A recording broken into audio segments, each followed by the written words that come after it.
to talk politics in the way that politics is normally talked to you, which has nothing to do with how you live, or nothing to do with how your children live, or nothing to do with how you are to get a house, or you are to get a job, or you are to get a home, but is all about how can we provide more electricity for the data centres, and how can we get the GDP up.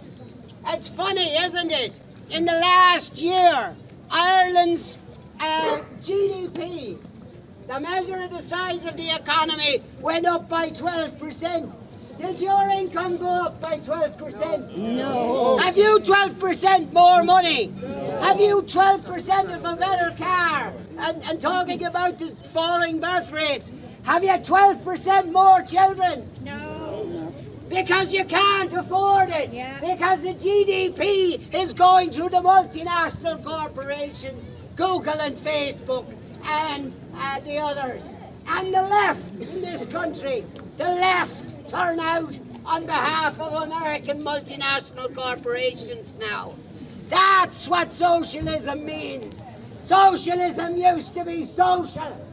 Socialism used to be about people. It was supposed to be about people. But now it's about corporations and corporate profits. And that's what we see when we have plantations, and that's the only way to describe them. Plantations of foreigners in hotels in small towns like Carrickmacross. I don't mean to make too much of a pun on the name Carrickmacross in saying that you are very much at a crossroads now. Because if these people are brought in, they are never going home. Wrong way around. They will tell you they're here temporarily until this war is over or that war is over. We were told that in 2019 regarding the Tracy's Hotel. It's still there. Yeah. And so with every direct provision centre around the country, the same thing. Oh, it's a temporary measure. It's a temporary measure until the minister announced this week that he said probably most of the Ukrainians will be remaining, at least half. Now, on a human level, we all understand that we need to look out for each other. But I will say this, and I will say this without shame, is we need to look after our own first. Yeah. Yes. And our own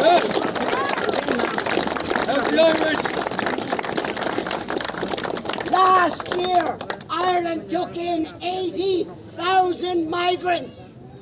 80,000 migrants. At the beginning of the year, we had 10,000 Irish homeless, and they said there was nothing they could do about it. It was an impossible problem, but they were doing their very best. At the end of the year, we had 11,000 Irish homeless, but they found homes for 80,000 refugees. Yes. Why is there always money to be found for somebody else? Why is there always resources to be found for somebody else? Why is the phrase becoming so true that we are indeed paddy last? Paddy last in our own home. Under the British Empire, at least we could say our oppressors were foreign. But I tell you, up in Dublin, there are names that are as Irish as mine, yours, or anybody else here, and they're as foreign as any of the lords and ladies that rule this country and rock the ranks to the goddess. I want to address something, this question of vetting, because the people who are coming in are unvetted. Illegal. And illegal. And you might think, oh well, it's very difficult to get vetted.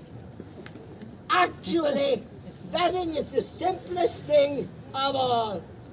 My own wife is a primary school teacher, so she had to be Garda vetted, obviously, because she was going to have care of small children. What do? They check to see if you have a criminal record. They check to see if you have a criminal record and are you safe with children. That's all. If you've lived abroad for 5 or 6 years in England, if you lived abroad for a few years in America or Canada or elsewhere, again, they'll ring the police there and see if you have a record. But they can't vet somebody who hasn't got a name.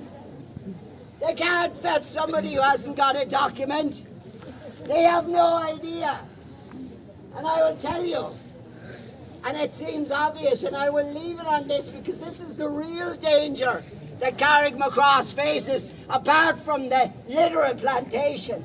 But the worries that you have as parents for your children, for your daughters, for your wives, for your mothers, your sons, rest on this, is if somebody gets on a plane, they need a passport.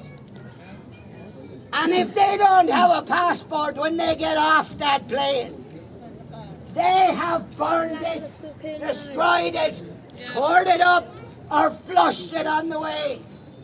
And they have done that for only one reason, so that An Garda Síochána doesn't know who they are. Yes. And why would they not want An Garda Síochána to know who they are? Because they have criminal records already in the countries they have fled from. It's not persecution they're fleeing, it's their own criminal actions and the fact that they should be in jail abroad and they are coming here to commit the same crimes again. We should not allow that. We have a right to stand against that, and we have a right not to be called racist for saying that, and not to be abused for that, and not to have people tell us we are horrible people who are not welcoming and open. We say take care of our own first, and when we have our own taken care of, then we can show a bit of charity to the world. But it is not endless. 80,000 last year. The government projects 183,000 for next year. Where are they going to go? How's the Irish first? How's the Irish first? How's the Irish first? How's the Irish first? How's the Irish first? How's the Irish first? How's the Irish first? How's the Irish first?